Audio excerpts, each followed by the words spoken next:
Hi, I'm Tim Goulet, co-owner and crew chief, and sometimes driver of the number 31 Rise Motorsports Chevrolet. In all my time in NASCAR, I've been in a NASCAR Cup Series, the NASCAR Xfinity Series, and a NASCAR Truck Series, and now in the ARCA Menard Series. During that time, I've been a jackman, a tire carrier, a tire changer, and a fueler. There were some drivers that came down pit road, and some got tires, and some got fuel, and some had other issues. Man, that hurt. Ah, dang. Who put that there? And I've seen a lot of crashes. And so today, I'm going to show you some of the tools of the trade that we use to fix that crash damage. And with Talladega coming up this weekend, it's not a matter of if, it's a matter of when. Okay, but before we get started, I want to give a quick shout out to some of our sponsors. Give you a shout out to backlane.com. They do our custom air fresheners, so when your driver does miss a big one, you can hang one of these up in the car. And then I also want to give a shout out to National Police Association, nationalpolice.org. The NPA's big mission is supporting the police and delivering that message across the country, and that's what we're trying to do. We're trying to help the NPA deliver that message. All right, so the guys are out there racing hard, and then next thing you know, we might hear Rick on the radio go, check up hard, check up hard. We're in it. You all right?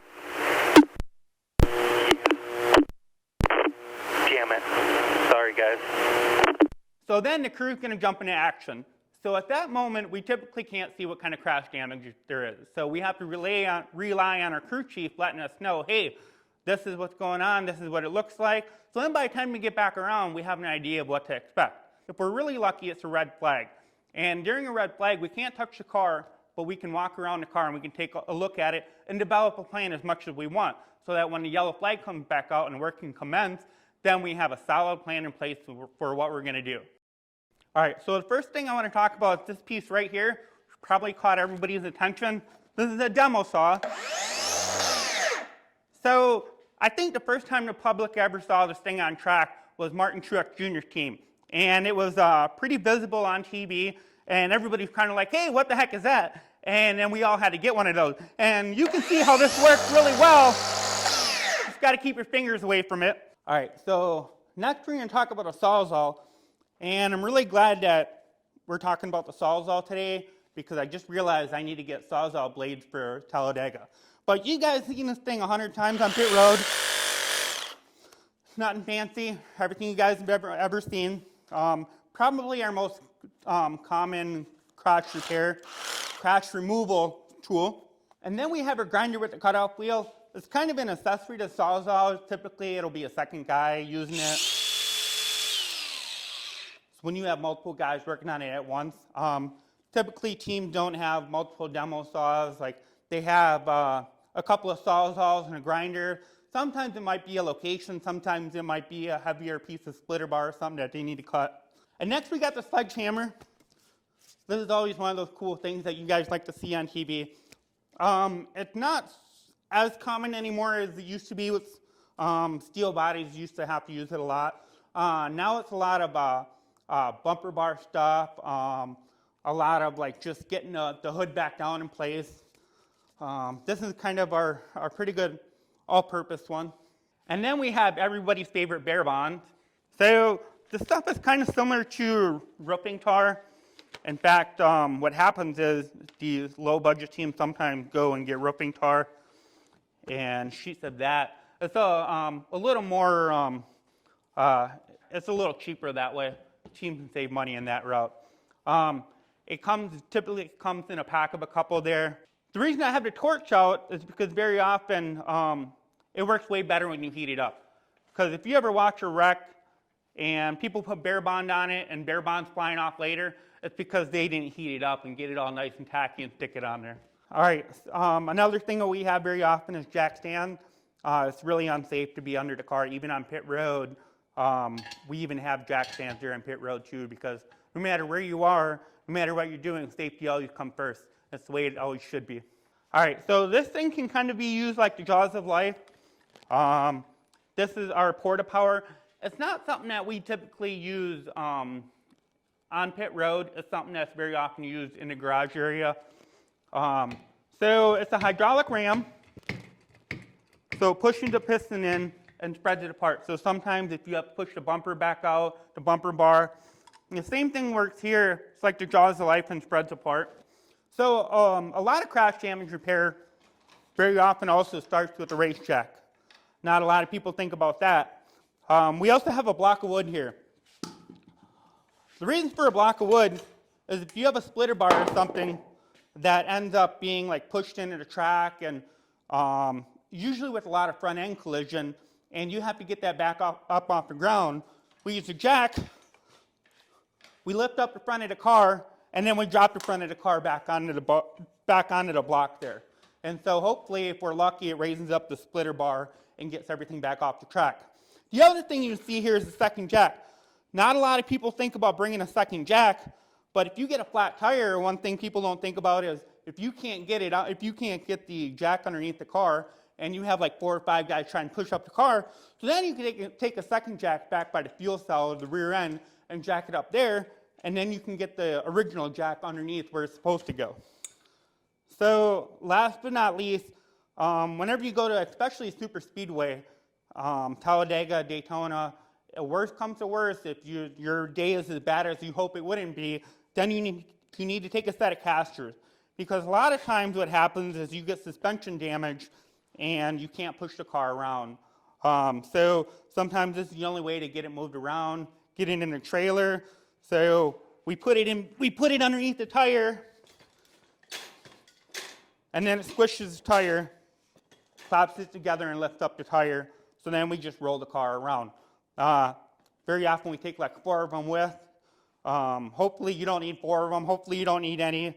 But that's probably a big thing that people don't normally see on TV after the race. All right, so we have a couple pieces here from some of our unfortunate incidents. I'm just going to kind of show you some of the aftermath and what some of the things look like in case some of you guys haven't seen it afterwards. So we have this fender here from an unfortunate incident. Rita signed this one here. So if you guys want it for your man cave or whatever, hit us up and we can probably work something out for it. Okay, so we're going to do a barrel bond demonstration on this fine piece right here. First off, we're going to take a piece that hasn't been heated. We're going to take it apart and we're going to stick it on there. So you can get a good idea right there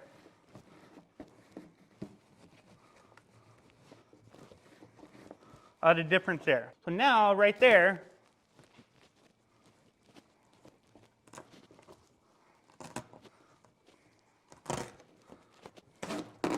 I'm ready peeling it off just like that.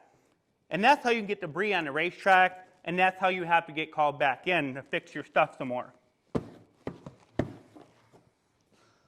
We'll take this piece right here. So, mind you, you're not really allowed to take this propane torch over to what we call the hot side pit wall where the car is, just because there's a flame.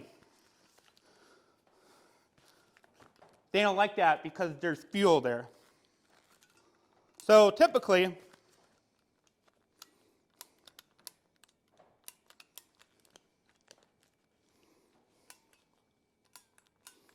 "20 minutes later." Okay, so this one here, this is an unfortunate incident from Pensacola.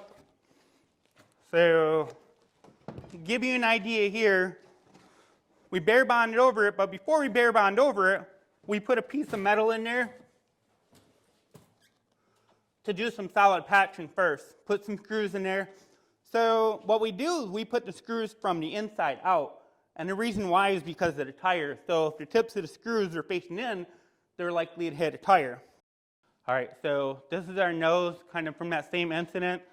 I want to show you some of this here. Again, this is thrashing. I had a buddy of mine, Kevin. He just showed up at the right time, and fortunately / unfortunately, him and I have been doing crash repair damage for a long time. So that's kind of what we came up with thrashing. It was an ARCA race, but it was real life NASCAR for us. I'm going to show you the inside.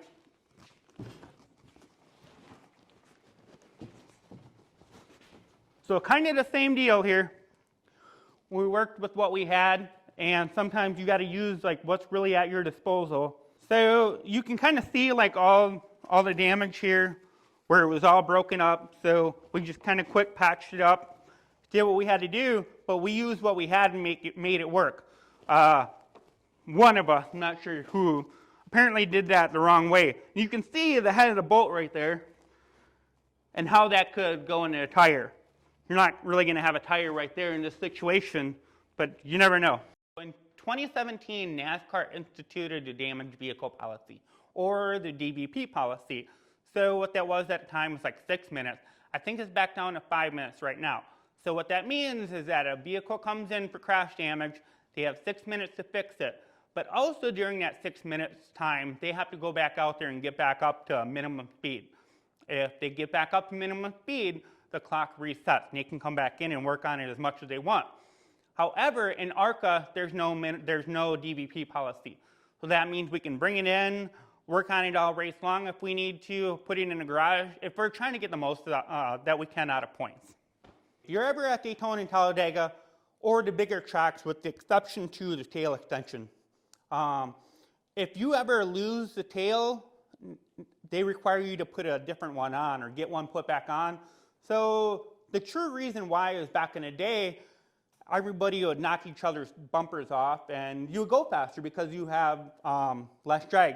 Well, NASCAR said, hey, no, we're not playing that game. So if you ever get one knocked off, they make you put one back on. So what we do is us teams keep one that might have been wrecked previously. This one's all me right here in Bristol. So luckily, the good thing about me wrecking at Bristol is we got an extra tail in case something happens to us and we need to put one on. So we have this sitting on pit road. So what we'll do is we'll put a couple patches on here, a couple pieces of metal. We'll take some textures and then we'll have bare bond ready. So if the driver comes back, if the car comes back in and doesn't have a tail, we'll put this on. We'll use the textures, reattach it to the car, and bare bond the crap out of it, and then send him back out. So then he'll at least have a tail on there again. Because if you don't have one, what they'll do is they'll black flag you and tell you you're done with the race. All right, thanks a lot for staying with us till the end. Make sure you follow us on our social media channels on Facebook, X, TikTok, Twitter, whatever it is now, and or join us on risemotorsports.com. If you have any other future ideas for future videos that we can share with you, we'll make sure we put some together. Just let us know, and hopefully you've learned a lot today. I want to give one last shout out to the NPA, nationalpolice.org. I also want to give a shout out to Back to Lane, backtolane.com. They've been very good to us and very supportive of us. So please support them as well. Thanks a lot. See you next time.